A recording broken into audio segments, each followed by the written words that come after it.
युवाओं के लिए नए अवसर तैयार हो रहे थे। देश के दुश्मनों को, जम्मू कश्मीर के दुश्मनों को ये रास नहीं आया।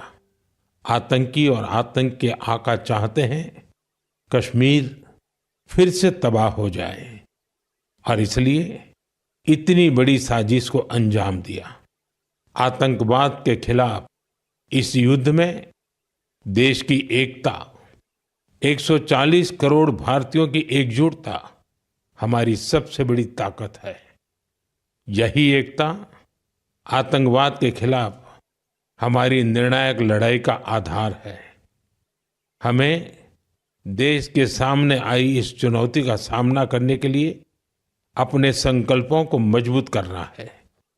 हमें एक राष्ट्र के रूप में दृढ़ इच्छा शक्ति का प्रदर्शन करना है। आज दुनिया देख रही है, इस आतंकी हमले के बाद पूरा देश एक स्वर में बोल रहा है। साथियों, भारत के हम लोगों में जो आक्रोश है, वो आक्रोश पूरी दुनिया में है। इस आतंकी हमले के बाद लगातार दुनिया भर से संवेदनाएं आ रही हैं। मुझे भी ग्लोबल लीडर्स ने फोन किए हैं, पत्र लिखे हैं, संदेश भेजे हैं। इस जघन्य तरीके से किए गए आतंकी हमले की सबने कठोर निंदा की है। उन्होंने मृतकों के परिवारजनों के प्रति संवेदनाएं प्रकट की है। पूरा विश्व आतंकवाद के खिलाफ हमारी लड़ाई में 140 करोड़ भारतीयों के साथ खड़ा है। मैं पीड़ित परिवारों को फिर भरोसा देता हूं, उन्हें न्याय मिलेगा, न्याय मिलकर रहेगा। इस हमले के दोषियों और साजिश रचने वालों को कठोरतम जवाब दिया जाएगा। साथियों, 2 दिन पहले हमने देश के महान वैज्ञानिक डॉक्टर के कस्तूरीरंगन जी को खो दिया है। जब भी कस्तूरीरंगन जी से मुलाकात हुई, हम भारत के युवाओं के टैलेंट, आधुनिक शिक्षा, स्पेस साइंस ऐसे विषयों पर काफी चर्चा करते थे। विज्ञान, शिक्षा और भारत के अंतरिक्ष कार्यक्रम को नई ऊंचाई देने में उनके योगदान को हमेशा याद किया जाएगा। उनके नेतृत्व में इसरो को एक नई पहचान मिली। उनके मार्गदर्शन में जो स्पेस प्रोग्राम आगे बढ़े, उससे भारत के प्रयासों को ग्लोबल मान्यता मिली। आज भारत जिन सैटेलाइट्स का उपयोग करता है, उनमें से कई डॉक्टर कस्तूरीरंगन की देखरेख में ही लॉन्च की गई थी। उनके व्यक्तित्व की एक और बात बहुत खास थी, जिससे युवा पीढ़ी उनसे सीख सकती है। उन्होंने हमेशा इनोवेशन को महत्व दिया। कुछ नया सीखने, जानने और नया करने का विजन बहुत प्रेरित करने वाला है। डॉक्टर के कस्तूरीरंगन जी ने देश की नई राष्ट्रीय शिक्षा नीति तैयार करने में भी बहुत बड़ी भूमिका निभाई थी। डॉक्टर कस्तूरीरंगन 21वीं सदी की आधुनिक जरूरतों के मुताबिक फॉरवर्ड लुकिंग एजुकेशन का विचार लेकर आए थे। देश की निस्वार्थ सेवा और राष्ट्र निर्माण में उनके योगदान को हमेशा याद किया जाएगा। मैं डॉक्टर के कस्तूरीरंगन जी को विनम्र भाव से श्रद्धांजलि अर्पित करता हूं। मेरे प्यारे देशवासियों, इसी महीने अप्रैल में आर्यभट्ट सैटेलाइट की लॉन्चिंग के 50 वर्ष पूरे हुए हैं। आज जब हम पीछे मुड़कर देखते हैं, 50 वर्षों की इस यात्रा को याद करते हैं, तो लगता है हमने कितनी लंबी दूरी तय की है। अंतरिक्ष में भारत के सपनों की ये उड़ान एक समय केवल हौसलों से शुरू हुई थी। राष्ट्र के लिए कुछ कर गुजरने का जज्बा पाले कुछ युवा वैज्ञानिक, उनके पास न तो आज जैसे आधुनिक संसाधन थे, न ही दुनिया की टेक्नोलॉजी तक वैसी पहुंच थी। अगर कुछ था तो वो था प्रतिभा, लगन, मेहनत और देश के लिए कुछ करने का जज्बा। बैलगाड़ियों और साइकिलों पर क्रिटिकल इक्विपमेंट को खुद लेकर जाते हमारे वैज्ञानिकों की तस्वीरों को आपने भी देखा होगा। उसी लगन और राष्ट्र सेवा की भावना का नतीजा है कि आज इतना कुछ बदल गया है। आज भारत एक ग्लोबल स्पेस पावर बन चुका है। हमने एक साथ 104 सैटेलाइट का लॉन्च करके रिकॉर्ड बनाया है। हम चंद्रमा के साउथ पोल पर पहुंचने वाले पहले देश बने हैं। भारत ने मार्स ऑर्बिटर मिशन लॉन्च किया है और हम आदित्य L1 मिशन के जरिए सूरज के काफी करीब तक पहुंचे हैं। आज भारत पूरी दुनिया में सबसे ज्यादा कॉस्ट इफेक्टिव लेकिन सक्सेसफुल स्पेस प्रोग्राम का नेतृत्व कर रहा है। दुनिया के कई देश अपनी सैटेलाइट्स और स्पेस मिशन के लिए इसरो की मदद लेते हैं। साथियों, हम जब इसरो द्वारा किसी सैटेलाइट का लॉन्च देखते हैं तो हम गर्व से भर जाते हैं। ऐसी ही अनुभूति मुझे तब हुई जब मैं 2014 में PSLV C-23 की लॉन्चिंग का साक्षी बना था। 2019 में चंद्रयान-2 की लैंडिंग के दौरान भी मैं बेंगलुरु के इसरो सेंटर में मौजूद था। उस समय चंद्रयान को वो अपेक्षित सफलता नहीं मिली थी। तब वैज्ञानिकों के लिए वो बहुत मुश्किल घड़ी थी, लेकिन मैं अपनी आंखों से वैज्ञानिकों के धैर्य और कुछ कर गुजरने का जज्बा भी देख रहा था। और कुछ साल बाद पूरी दुनिया ने भी देखा कैसे उन्हीं वैज्ञानिकों ने चंद्रयान-3 को सफल करके दिखाया। साथियों, अब भारत ने अपने स्पेस सेक्टर को प्राइवेट सेक्टर के लिए भी ओपन कर दिया है। आज बहुत से युवा स्पेस स्टार्टअप में नए झंडे लहरा रहे हैं। 10 साल पहले इस क्षेत्र में सिर्फ एक कंपनी थी, लेकिन आज देश में 350 से ज्यादा स्पेस स्टार्टअप काम कर रहे हैं। आने वाला समय स्पेस में बहुत सारी नई संभावनाएं लेकर आ रहा है। भारत नई ऊंचाइयों को छूने वाला है। देश गगनयान, स्पेडेक्स और चंद्रयान-4 जैसे कई अहम मिशन की तैयारियों में जुटा है। हम वीनस ऑर्बिटर मिशन और मार्स लैंडर मिशन पर भी काम कर रहे हैं। हमारे स्पेस साइंटिस्ट अपने इनोवेशन से देशवासियों को नए गर्व से भरने वाले हैं। साथियों, पिछले महीने म्यांमार में आए भूकंप की खौफनाक तस्वीरें आपने जरूर देखी होगी। भूकंप से वहां बहुत बड़ी तबाही आई। मलबे में फंसे लोगों के लिए एक एक सांस, एक एक पल कीमती था। इसलिए भारत ने म्यांमार के हमारे भाई बहनों के लिए तुरंत ऑपरेशन ब्रह्मा शुरू किया। एयरफोर्स के एयरक्राफ्ट से लेकर नेवी के शिप्स तक म्यांमार की मदद के लिए रवाना हो गए। वहां भारतीय टीम ने एक फील्ड हॉस्पिटल तैयार किया। इंजीनियरों की एक टीम ने अहम इमारतों और इंफ्रास्ट्रक्चर्स को हुए नुकसान का आकलन करने में मदद की। भारतीय टीम ने वहां कंबल, टेंट, स्लीपिंग बैग, दवाइयां, खाने पीने के सामान के साथ ही और भी बहुत सारी चीजों की सप्लाई की। इस दौरान भारतीय टीम को वहां के लोगों से बहुत सारी तारीफ भी मिली। साथियों, इस संकट में साहस, धैर्य और सूझबूझ के कई दिल छू जाने वाले उदाहरण सामने आए। भारत की टीम ने 70 वर्ष से ज्यादा उम्र की एक बुजुर्ग महिला को बचाया, जो मलबे में 18 घंटों से दबी हुई थी। जो लोग अभी टीवी पर मन की बात देख रहे हैं, उन्हें उस बुजुर्ग महिला का चेहरा भी दिख रहा होगा। भारत से गई टीम ने उनके ऑक्सीजन लेवल को स्टेबल करने से लेकर फ्रैक्चर के ट्रीटमेंट तक इलाज की हर सुविधा उपलब्ध कराई। जब इस बुजुर्ग महिला को अस्पताल से छुट्टी मिली तो उन्होंने हमारी टीम का बहुत आभार जताया। वो बोली कि भारतीय बचाव दल की वजह से उन्हें नया जीवन मिला है। बहुत से लोगों ने हमारी टीम को बताया कि उनकी वजह से वो अपने दोस्तों और रिश्तेदारों को ढूंढ पाए। साथियों, भूकंप के बाद म्यांमार में मांडले की एक मॉनेस्ट्री में भी कई लोगों के फंसे होने की आशंका थी। हमारे साथियों ने यहाँ भी राहत और बचाव अभियान चलाया।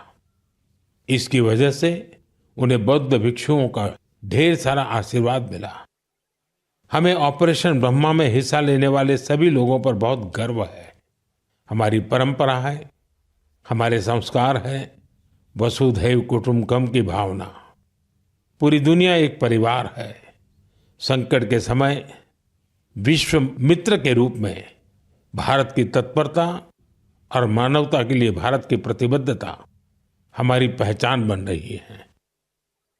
साथियों, मुझे अफ्रीका के इथियोपिया में प्रवासी भारतीयों के एक अभिनव प्रयास का पता चला है। इथियोपिया में रहने वाले भारतीयों ने ऐसे बच्चों को इलाज के लिए भारत भेजने की पहल की है जो जन्म से ही हृदय की बीमारी से पीड़ित हैं। ऐसे बहुत से बच्चों की भारतीय परिवारों द्वारा आर्थिक मदद भी की जा रही है। अगर किसी बच्चे का परिवार पैसे की वजह से भारत आने में असमर्थ है तो इसका भी इंतजाम हमारे भारतीय भाई बहन कर रहे हैं। कोशिश ये है कि गंभीर बीमारी से जूझ रहे इथियोपिया के हर जरूरतमंद बच्चे को बेहतर इलाज मिले। प्रवासी भारतीयों के इस नेक कार्य को इथियोपिया में भरपूर सराहना मिल रही है। आप जानते हैं कि भारत में मेडिकल सुविधाएं लगातार बेहतर हो रही है। इसका लाभ दूसरे देश के नागरिक भी उठा रहे हैं। साथियों, कुछ ही दिन पहले भारत ने अफगानिस्तान के लोगों के लिए बड़ी मात्रा में वैक्सीन भी भेजी है। ये vaccine rabies, tetanus, hepatitis B और इन्फ्लुएंजा जैसी खतरनाक बीमारियों से बचाव में काम आएगी। भारत ने इसी हफ्ते नेपाल के आग्रह पर वहां दवाइयां और वैक्सीन की बड़ी खेप भेजी है। इनसे थैलेसीमिया और सिकल सेल डिसीज के मरीजों को बेहतर इलाज सुनिश्चित होगा। जब भी मानवता की सेवा की बात आती है तो भारत हमेशा इसमें आगे रहता है और भविष्य में भी ऐसी हर जरूरत में हमेशा आगे रहेगा। साथियों, अभी हम डिजास्टर मैनेजमेंट की बात कर रहे थे और किसी भी प्राकृतिक आपदा से निपटने में बहुत अहम होती है आपकी अलर्टनेस, आपका सचेत रहना। इस अलर्टनेस में अब आपको अपने मोबाइल के एक स्पेशल ऐप से मदद मिल सकती है। ये ऐप आपको किसी प्राकृतिक आपदा में फंसने से बचा सकते हैं और इसका नाम भी है सचेत। सचेत ऐप भारत की नेशनल डिजास्टर मैनेजमेंट अथॉरिटी ने तैयार किया है। बाढ़, साइक्लोन, लैंडस्लाइड, सुनामी, जंगलों की आग, हिमस्खलन, आंधी, तूफान या फिर बिजली गिरने जैसी आपदाएं हो, सचेत ऐप आपको हर प्रकार से इन्फॉर्म और प्रोटेक्टेड रखने का प्रयास करता है। इस ऐप के माध्यम से आप मौसम विभाग से जुड़े अपडेट्स प्राप्त कर सकते हैं। खास बात यह है कि सचेत ऐप क्षेत्रीय भाषाओं में भी कई सारी जानकारियां उपलब्ध कराता है। इस ऐप का आप भी फायदा उठाएं और अपने अनुभव हमसे जरूर साझा करें। मेरे प्यारे देशवासियों, आज हम पूरी दुनिया में भारत के टैलेंट की तारीफ होते देखते हैं। भारत के युवाओं ने भारत के प्रति दुनिया का नजरिया बदल दिया है और किसी भी देश के युवा की रुचि किस तरफ है, किधर है, उससे पता चलता है कि देश का भविष्य कैसा होगा। आज भारत का युवा साइंस, टेक्नोलॉजी और इनोवेशन की ओर बढ़ रहा है। ऐसे इलाके जिनकी पहचान पहले पिछड़ेपन और दूसरे कारणों से होती थी, वहां भी युवाओं ने ऐसे उदाहरण प्रस्तुत किए हैं जो हमें नया विश्वास देते हैं। छत्तीसगढ़ के दंतेवाड़ा का विज्ञान केंद्र आजकल सबका ध्यान खींच रहा है। कुछ समय पहले तक दंतेवाड़ा का नाम केवल हिंसा और अशांति के लिए जाना जाता था, लेकिन अब वहां एक साइंस सेंटर बच्चों और उनके माता-पिता के लिए उम्मीद की नई किरण बन गया है। इस साइंस सेंटर में जाना बच्चों को खूब पसंद आ रहा है। वे अब नई नई मशीनें बनाने से लेकर टेक्नोलॉजी का उपयोग करके नए प्रोडक्ट्स बनाना सीख रहे हैं। उन्हें 3D प्रिंटर्स और रोबोटिक कारों के साथ ही दूसरी इनोवेटिव चीजों के बारे में जानने का मौका मिला है।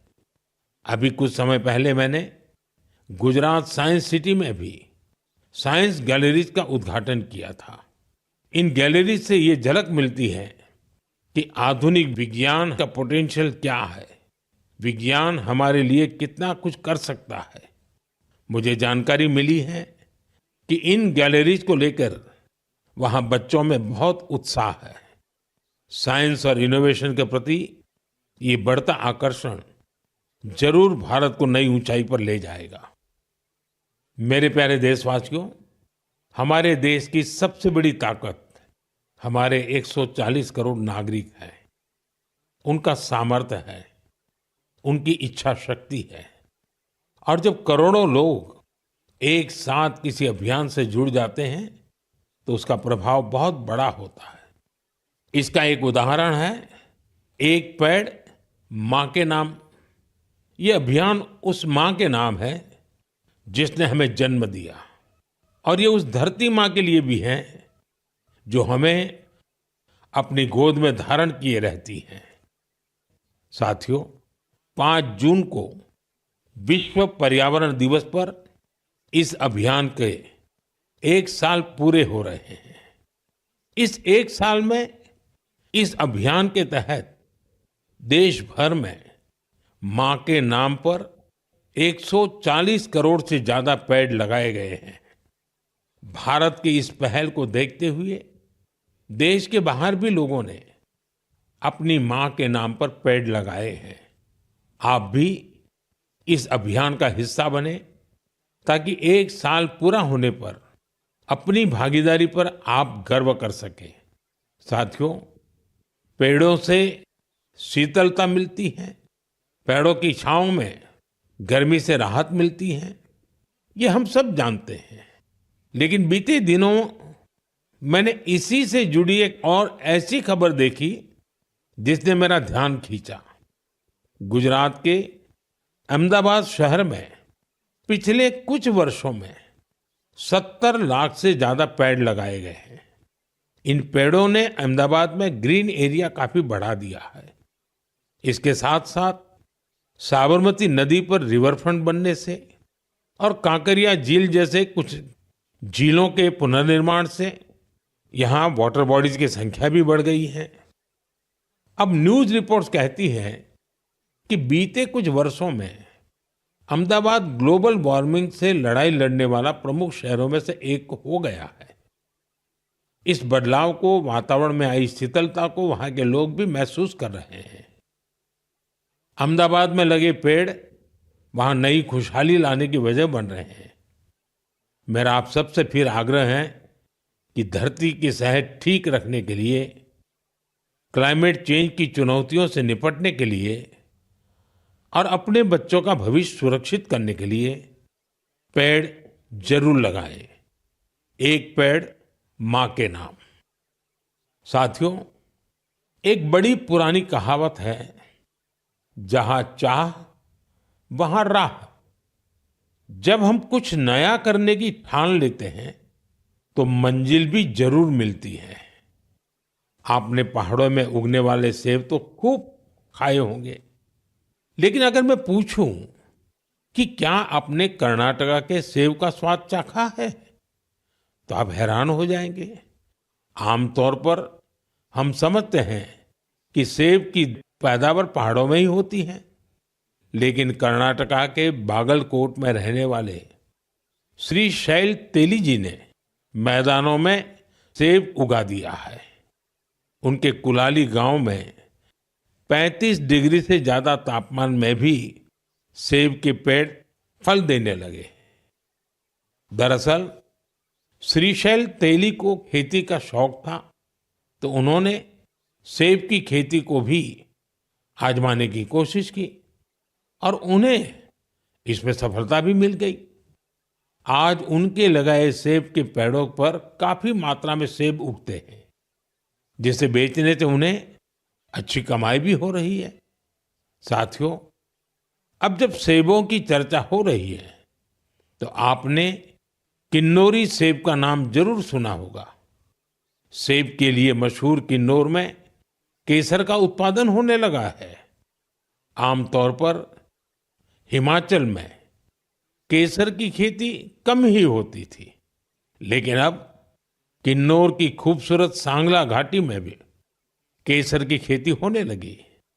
ऐसा ही एक उदाहरण केरला के वायनाड का है।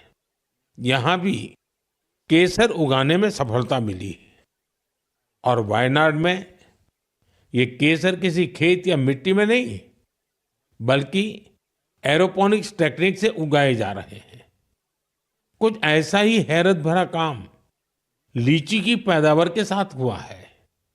हम तो सुनते आ रहे थे कि लीची बिहार, पश्चिम बंगाल या झारखंड में उगती है, लेकिन अब लीची का उत्पादन दक्षिण भारत और राजस्थान में भी हो रहा है। तमिलनाडु के थिरुविरा अरासू कॉफी की खेती करते थे। कोडाईकनाल में उन्होंने लीची के पेड़ लगाए और उनकी 7 साल की मेहनत के बाद अब उन पेड़ों पर फल आने लगे। लीची उगाने में मिली सफलता ने आसपास के दूसरे किसानों को भी प्रेरित किया है। राजस्थान में जितेंद्र सिंह राणावत को लीची उगाने में सफलता मिली है। ये सभी उदाहरण बहुत प्रेरित करने वाले हैं। अगर हम कुछ नया करने का इरादा कर लें और मुश्किलों के बावजूद डटे रहें, तो असंभव को भी संभव किया जा सकता है। मेरे प्यारे देशवासियों, आज अप्रैल का आखिरी रविवार है। कुछ ही दिनों में मई का महीना शुरू हो रहा है। मैं आपको आज से करीब 108 साल पहले लेकर चलता हूं। साल 1917। अप्रैल और मई के यही 2 महीने देश में आजादी की एक अनोखी लड़ाई लड़ी जा रही थी। अंग्रेजों के अत्याचार उफान पर थे। गरीबों, वंचितों और किसानों का शोषण अमानवीय स्तर को भी पार कर चुका था। बिहार की उपजाऊ धरती पर ये अंग्रेज किसानों को नील की खेती के लिए मजबूर कर रहे थे। नील की खेती से किसानों के खेत बंजर हो रहे थे, लेकिन अंग्रेजी हुकूमत को इससे कोई मतलब नहीं था। ऐसे हालात में 1917 में गांधी जी बिहार के चंपारण पहुंचे हैं। किसानों ने गांधी जी को बताया, हमारी जमीन मर रही है, खाने के लिए अनाज नहीं मिल रहा है। लाखों किसानों की उस पीड़ा से गांधी जी के मन में एक संकल्प उठा। वहीं से चंपारण का ऐतिहासिक सत्याग्रह शुरू हुआ। चंपारण सत्याग्रह ये बापू द्वारा भारत में पहला बड़ा प्रयोग था। बापू के सत्याग्रह से पूरी अंग्रेज हुकूमत हिल गई। अंग्रेजों को नील की खेती के लिए किसानों को मजबूर करने वाले कानून को स्थगित करना पड़ा। एक ऐसी जीत थी जिसने आजादी की लड़ाई में नया विश्वास फूंका। आप सब जानते होंगे, इस सत्याग्रह में बड़ा योगदान बिहार के एक और सपूत का भी था, जो आजादी के बाद देश के पहले राष्ट्रपति बने। वो महान विभूति थे डॉक्टर राजेंद्र प्रसाद। उन्होंने चंपारण सत्याग्रह पर एक किताब भी लिखी है, सत्याग्रह इन चंपारण। ये किताब हर युवा को पढ़नी चाहिए। भाइयों बहनों, अप्रैल में ही स्वतंत्रता संग्राम की लड़ाई के कई और अमिट अध्याय जुड़े हुए हैं। अप्रैल की 6 तारीख को ही गांधी जी की दांडी यात्रा संपन्न हुई थी। 12 मार्च से शुरू होकर 24 दिनों तक चली इस यात्रा ने अंग्रेजों को झकझोर कर रख दिया था। अप्रैल में ही जलियांवाला बाग नरसंहार हुआ था। पंजाब की धरती पर इस रक्त रंजित इतिहास के निशान आज भी मौजूद है। साथियों, कुछ ही दिनों में 10 मई को प्रथम स्वतंत्रता संग्राम की वर्षगांठ भी आने वाली है। आजादी की उस पहली लड़ाई में जो चिंगारी उठी थी, वो आगे चलकर लाखों सेनानियों के लिए मशाल बन गई। अभी 26 अप्रैल को हमने 1857 की क्रांति के महान नायक बाबू वीर कुंवर सिंह जी की पुण्यतिथि भी मनाई है। बिहार के इन महान सेनानी से पूरे देश को प्रेरणा मिलती है। हमें ऐसे ही लाखों स्वतंत्रता सेनानियों की अमर प्रेरणाओं को जीवित रखना है। हमें उनसे जो ऊर्जा मिलती है, वो अमृतकाल के हमारे संकल्पों को नई मजबूती देती है। साथियों, मन की बात की इस लंबी यात्रा में आपने इस कार्यक्रम के साथ एक आत्मीय रिश्ता बना लिया है। देशवासी जो उपलब्धियां दूसरों से साझा करना चाहते हैं, उसे मन की बात के माध्यम से लोगों तक पहुंचाते हैं। अगले महीने हम फिर मिलकर देश की विविधताओं, गौरवशाली परंपराओं और नई उपलब्धियों की बात करेंगे। हम ऐसे लोगों के बारे में जानेंगे जो अपने समर्पण और सेवा भावना से समाज में बदलाव ला रहे हैं। हमेशा की तरह आप हमें अपने विचार और सुझाव भेजते रहिए। धन्यवाद। नमस्कार।